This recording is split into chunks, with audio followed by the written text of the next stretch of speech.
on the way to lunch. I'm on the way to a quick lunch with a client, and then I'm going to be picking up a special guest, and he's the topic of today's episode, so stay tuned.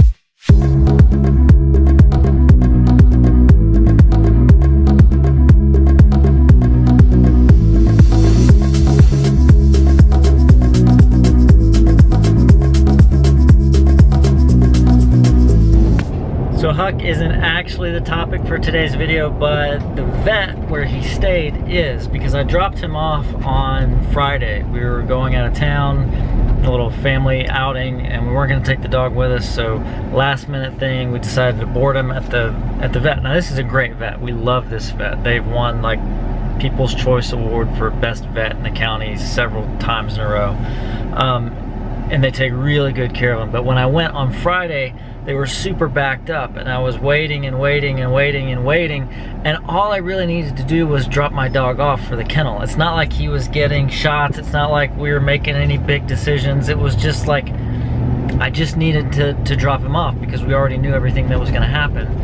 And it took a long time. It took longer than it should have because they were backed up. And I get that, you get busy, but it's a good topic because a lot of us with service businesses that consider ourselves very high touch, very relational oriented, can learn something from building processes that automate normal everyday things that aren't high touch that our customers still want.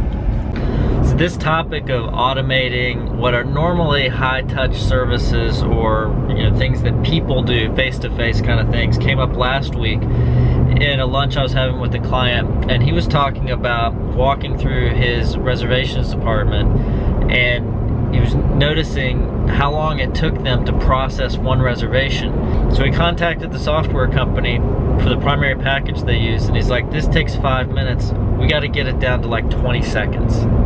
That's all we've got, 20 seconds. And they were like, what are you talking about? First of all, who has ever stood there with a stopwatch and figured out it takes 5 minutes to process this paperwork in 20 seconds? Are you kidding?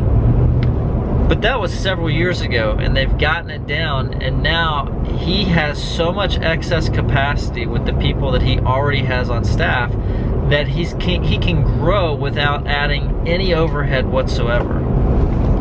So if we go back to my experience at the vet, like if they could automate that process in some way, because all I was doing was signing paperwork. It's stuff that I could have done before I got there. It's stuff that could be automated when I get there. It's definitely stuff, there's tons of room for improvement there.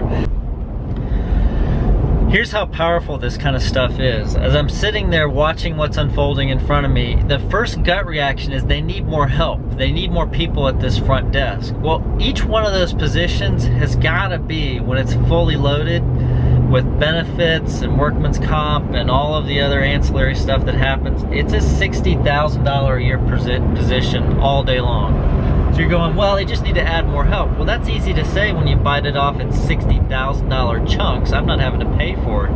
But the other thing is that still doesn't solve the problem. Adding one more person only gives us a very small incremental improvement in the customer service experience. Whereas if you look at the entire process and you start to work on how we make the process better, you can reduce overhead in $60,000 chunks, and you can get monumental improvements in turnaround time and satisfaction for the customer.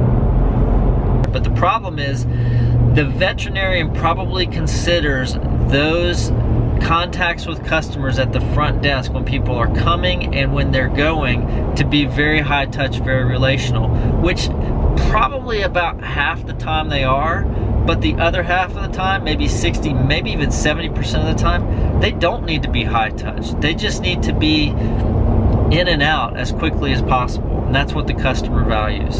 So don't give up on your high touch processes for making them way more efficient or way more automated, because that's going to help your customers and it's going to help you from an overhead capacity perspective. See you guys tomorrow.